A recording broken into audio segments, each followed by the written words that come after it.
Mehnati yo'q-da, oson. Nechuk kelding? İşe tushirib berdik-da. Bu narsa bo'ladimi, bo'lmaymi, nodis ko'p odam ishonmay turibdi-da.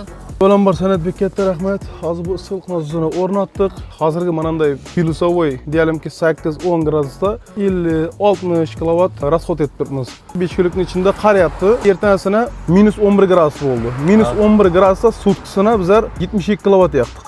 Mayli 100 kilovat desangiz ham o'sha 14 gradus sovuqda sizga bilindimi, og'a ichanda? Yo'q. Sıra Yo'q. Atkazati, boshqa holati bo'ldimi? Uyimning hozir kvadrati 186 kvadrat. 186 kvadrat polnisi isib turibdi. Bu nasosimiz 75 gradusga qizdiradi ekan. Hozir Ikrom og'am ko'mir kotyol yo elektrический kotyolda üzeri eski montaj etganlar, fan ko'yil yo boshqa lish расход etmay, shu uzarini montajlab faqat issiqlik nasosi o'rnatdi xolos. Shu bilan bu sistema ishlab turibdi, qizib turibdi. Hozir ishondan sizlarga ko'rsatamiz.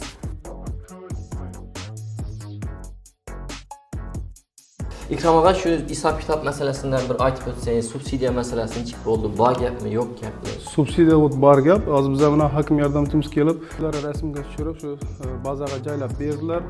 Sanatbek amaliy yordam berib, 20 million 600 ming so'mga subsidiya chiqarib berdi. Juda arzonga tushdi bu narsa. Общий beri 50 million so'm bo'ldi. Bu shartnoma miqdori shundan 20 million 600 ming so'm subsidiya qildi. Qolgan 29 million 400 ming so'mni Ikrom to'ladi.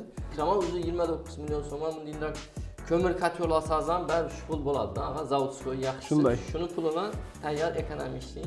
Endi bu Etiopiya nasosimizning bir afzalligi, masalan, diyelimki kechga yaqin bizlar ko'mir solib qo'ysak, kechasi soat 3larda yo 4larda ko'mirimiz yo'qolib qolsa, ertalabgacha uyimiz suvib ketadi. Ha. Bu narsamizda bemalol yotib uxlaymiz, bola chaqamiz bilan, oilamiz bilan tinch. Mana shunday issiq hammaxonamiz, bolalarimiz bilan o'ynab, kulib yuribdi hammasi. Yana bir plus tarafi, tamom xonadonda 20 kilovatli quyosh panelini qo'yib berganmiz. Xudo xolasa, üzerinden energiyasi üzerinden yetib, polli yeşil xonadonlardan birisi bo'ldi bu. Quyosh panelini o'rnatib berdilar, kelishib arzon qilib, teplый nasosdan qo'yib berdi. Bugungi kunda uyimiz issiq. Katta rahmat sizga. Salomat bo'lasiz.